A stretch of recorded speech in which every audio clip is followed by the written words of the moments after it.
দর্শক স্বাগত জানাচ্ছি এশিয়া পোস্ট নিউজে। আপনাদের সাথে আছি আমি মেহেদি হাসান।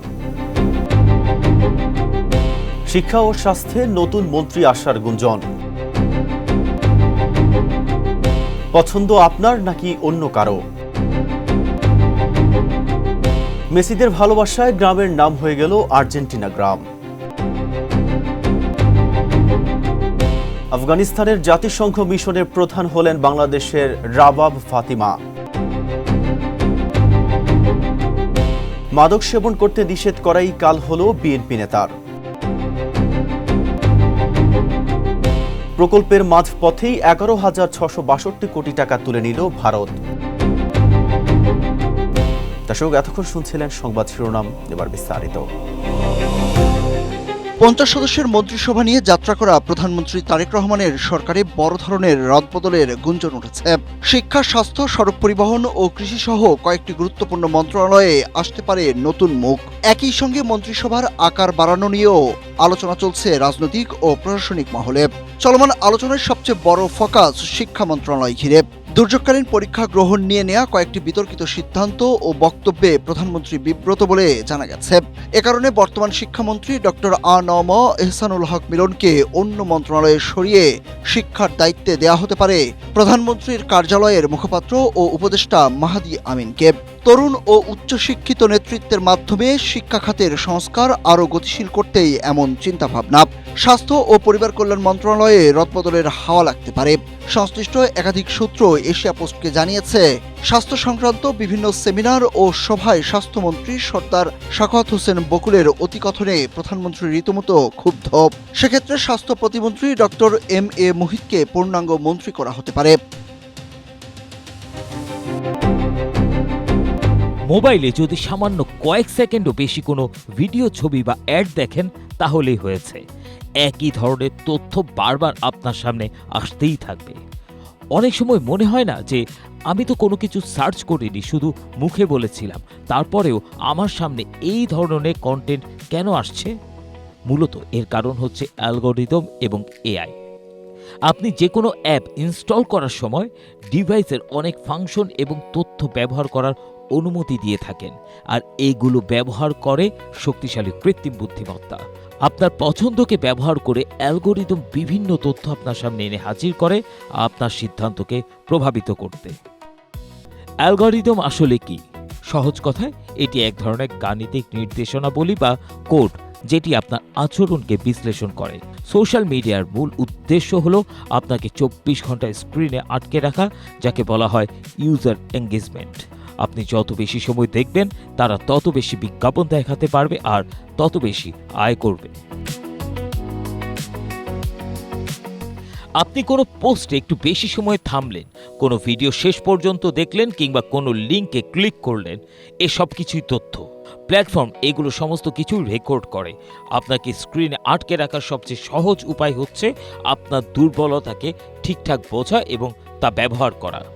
আমাদের একটি বড় দুর্বলতা হলো আমরা নেগেটিভ তথ্যের প্রতি খুব দ্রুতই আকৃষ্ট হই, আর এ তথ্যই ব্যবহার করে এআই। আসলে আপনার সোশ্যাল মিডিয়া ব্যবহারের তথ্য নিয়ে তৈরি হয় একটি ইকো চেম্বার, যেখানে আপনি যা দেখছেন, শুনছেন বা পছন্দ করছেন সেই সব তথ্য জমা করে রাখছে। এই প্রক্রিয়া সম্পর্কে সচেতন হওয়ার একটাই উপায়, ইচ্ছার বিরুদ্ধে অসচেতনভাবে নিজেকে ব্যবহার হতে দেয়া ঠেকানো। ডিজিটাল দুনিয়ায় আপনি পৃথিবীকে যেভাবে দেখছেন, বাস্তবতা তা নাও হতে পারে। তাই বুঝে শুনে দেখতে হবে, সিদ্ধান্ত নিতে হবে, কারণ আপনি যা দেখছেন তা হয়তো কৌশলে আপনাকে দেখানো হচ্ছে। তাই নিয়মিত ব্রাউজারে কুকিজ, ক্যাশ এবং অ্যাপের পারমিশন চেক করবেন এবং অপ্রয়োজনীয় অ্যাক্সেস বন্ধ রাখবেন। ইচ্ছাকৃতভাবে মাঝে মাঝে নিজের মতাদর্শ ও পছন্দের বাইরের কন্টেন্ট সার্চ করুন, যাতে অ্যালগরিদম আপনাকে কেবল একমুখী তথ্য দেখাতে না পারে। ABM Asaduzzaman, Asia post.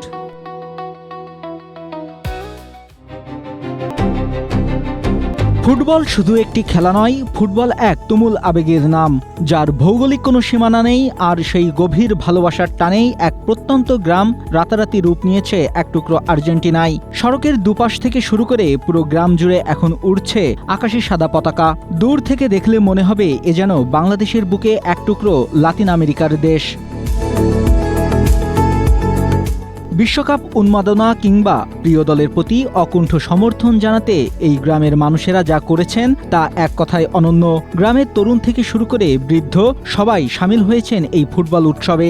এলাকার তরুণেরা দিনের বেশিরভাগ সময় গায়ে জড়িয়ে রাখছেন প্রিয় মেসি বাহিনীর জার্সি। শুধু ছোটরাই নয়, এই বাঁধভাঙা উল্লাসে হাসি মুখে যোগ দিয়েছেন গ্রামের প্রবীণেরাও। 90% আপনার এখানে আমাদের এখানে সাপোর্টার আছে। এই যে আমরা খেলা দেখি, যে এই যে আমার গাড়ি চলতেছে, গাড়িওয়ালা আমিও সাপোর্টার, আমার নাইরাত্রিও সাপোর্টার, আমার ছেলে সত্য সাপোর্টার।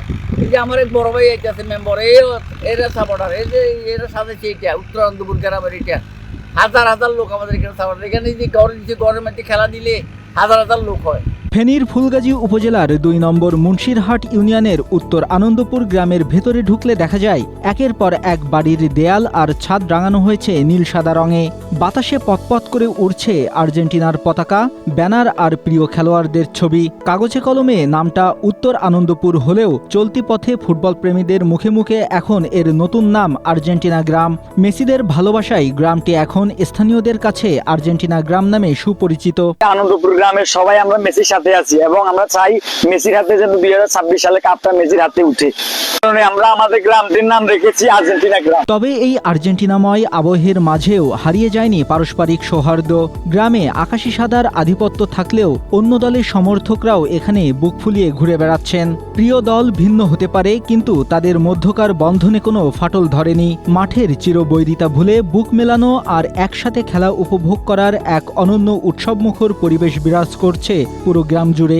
আয়োজনটা শুরু হয় 2006 সাল থেকে। এটা state by state generation wise আস্তে আস্তে এখন আমাদের কাছে এসে পৌঁছেছে। ইভেন আমাদের এই আয়োজনকে কেন্দ্র করে এখন মানুষ আমাদেরকে অনেকে আর্জেন্টিনা গ্রাম বলে, বা অনেকে আর্জেন্টিনা পাড়াও বলে, অনেকে অনেক কথাই বলে।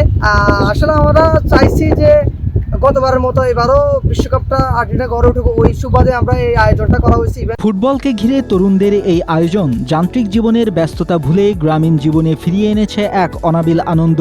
এই উৎসব শুধু খেলার প্রতি ভালোবাসাই বাড়ায়নি, বরং গ্রামীণ জনপদে তৈরি করেছে সম্প্রীতি আর নতুন এক আকাঙ্ক্ষার জোয়ার। ফুলগাজীর উত্তর আনন্দপুর গ্রাম আজ প্রমাণ করেছে ফুটবল সত্যি এক জাদুর কাঠি, যা হাজার মাইল দূরের কোনো দেশকে এনে মিলিয়ে দিতে পারে বাংলার সবুজ গায়ের সাথে। Desk report, Asia post. আফগানিস্তানের জাতিসংঘের সহায়তা মিশনের প্রধান ও নতুন বিশেষ প্রতিনিধি হিসেবে বাংলাদেশের কূটনীতিক রাবাব ফাতিমাকে নিয়োগ দিয়েছেন সংস্থার মহাসচিব আন্তোনিও গুতেরেস। বুধবার জাতিসংঘের মুখপাত্রের দপ্তর থেকে দেয়া এক বিবৃতিতে এই তথ্য জানানো হয়েছে। রাবাব ফাতিমা 2019 থেকে 2022 সাল পর্যন্ত জাতিসংঘে বাংলাদেশের স্থায়ী প্রতিনিধি হিসেবে দায়িত্ব পালন করেছেন। বিবৃতিতে আরও জানানো হয়েছে, বর্তমানে রাবাব ফাতিমা জাতিসংঘের আন্ডার সেক্রেটারি জেনারেল এবং স্বল্পোন্নত দেশ, স্থলবেশিষ্ট উন্নয়নশীল দেশ ও ছোট দ্বীপ রাষ্ট্রগুলোর বিষয়ক হাই রিপ্রেজেন্টেটিভ হিসেবে দায়িত্ব পালন করছেন। তার জাতীয় ও আন্তর্জাতিক পর্যায়ে 30 বছরেরও বেশি কাজের অভিজ্ঞতা রয়েছে। তিনি দ্বিপাক্ষীয় ও বহুপাক্ষীয় কূটনীতি, নীতি নির্ধারণ, বিভিন্ন বিষয় প্রচার প্রচারণা এবং বিভিন্ন কর্মসূচির পরিকল্পনা ও বাস্তবায়নের মতো গুরুত্বপূর্ণ ক্ষেত্রে কাজ করেছেন। রাবাব ফাতিমা 2022 সালে শান্তি প্রতিষ্ঠা কমিশনে প্রথম নারী হিসেবে নির্বাচিত হন। একই সঙ্গে জাতিসংঘ সাধারণ পরিষদের ৭৭তম অধিবেশনের সহ সভাপতির দায়িত্ব পালন করেন বাংলাদেশের এই কূটনীতিক। ব্যাটারি চালিত অটোরিকশা চালাতেন মোহাম্মদ সাজ্জাদ হোসেন আকাশ নামে এক যুবক। আকাশ এলাকায় চিহ্নিত মাদকসেবী হিসেবেও পরিচিত। স্থানীয় এক চায়ের দোকানে ছাত্রদল নেতা মোহাম্মদ জহির তার বেপরোয়া মাদক সেবনের কথা বলেন। কথাটি শুনতে পেয়ে আকাশ জহিরকে পাল্টা প্রশ্ন করেন তিনি কে। এ সময় ওই দোকানে উপস্থিত থাকা স্থানীয় ওয়ার্ড বিএনপির সাবেক প্রচার সম্পাদক মোহাম্মদ ফারুক মাদকসেবী আকাশকে দোকান থেকে বের করে দেন। এই ঘটনার পরদিন ফারুককে হত্যার হুমকি দেয় আকাশ। রাতে বাজার থেকে বাড়ি ফেরার পথে তার মেরুদণ্ডে ছুরিকাঘাত করে সে। পরে তাকে উদ্ধার করে উপজেলা স্বাস্থ্য কমপ্লেক্সে নিয়ে যায় স্থানীয়রা। অবস্থার অবনতি হলে উন্নত চিকিৎসার জন্য ঢাকায় নেওয়ার পথে অ্যাম্বুলেন্সে ফারুকের মৃত্যু হয়। 15 জুলাই রাতে নোয়াখালীর কবিরহাট উপজেলার সুন্দরপুর ইউনিয়নের তেঁতুলতলা বাজারে এ ঘটনা ঘটে। পরে অভিযুক্ত আকাশসহ আরেকজনকে আটক করে গণপিটুনি দিয়ে পুলিশে সোপর্দ করে স্থানীয় জনতা। কূটনৈতিক টানাপোড়েনের জেরে মাঝপথেই রেল ও বন্দর সহ গুরুত্বপূর্ণ 4টি উন্নয়ন প্রকল্প থেকে প্রায় 11,665 কোটি টাকা তুলে নিয়েছে ভারত। রাজনৈতিক পট পরিবর্তনের পর দ্বিপক্ষীয় সম্পর্কের টানাপোড়েন এবং প্রকল্প বাস্তবায়নে দীর্ঘসূত্রিতার কারণে ভারতের পিছুটান বলে মনে করছেন সংশ্লিষ্টরা। ফলে মাঝপথে থমকে যাওয়া এই প্রকল্পগুলোর একটিতে এখন বিকল্প হিসেবে চীনের অর্থায়নে কাজ শুরু হচ্ছে। একটির জন্য নতুন ঋণ খোঁজা হচ্ছে এবং বাকি দুটি প্রকল্প পুরোপুরি বন্ধ করে দেওয়ার চিন্তা করছে সরকার। দৈনিক আমাদের সময়ের এক প্রতিবেদন থেকে এসব তথ্য উঠে এসেছে। প্রতিবেদনে বলা হয়েছে, স্বাধীনতার পর থেকে এখন পর্যন্ত বাংলাদেশের উন্নয়নে দ্বিপক্ষীয় ও বহুপক্ষীয় সহায়তা দেওয়ার ক্ষেত্রে ভারতের অবস্থান ষষ্ঠ। মোট বৈদেশিক ঋণ ও অনুদানের ক্ষেত্রে ভারত অবদান রেখেছে 2%। জানা যায়, বাংলাদেশের বিভিন্ন প্রকল্প বাস্তবায়নে ভারতের প্রতিশ্রুতি ছিল প্রায় ৭৯,৯৫৩ কোটি টাকার, কিন্তু দিয়েছে ২৬,১৯৪ কোটি টাকা। অর্থনৈতিক সম্পর্ক বিভাগ বা ইআরডি বলছে, এখন 4টি উন্নয়ন প্রকল্প বাস্তবায়নের মাঝপথেই পর্যায়ক্রমে 11,665 কোটি টাকা প্রত্যাহার করে নিয়েছে ভারত। যদিও বাংলাদেশ বলছে দুপক্ষের সম্মতিতেই এমন সিদ্ধান্ত নেওয়া হয়েছে, তবে এক্ষেত্রে বিশেষজ্ঞদের অভিমত আওয়ামী লীগ সরকারের পতনের পর কূটনৈতিক টানাপোড়েনই এর জন্য দায়ী। ABM Asaduzzaman, Asia post.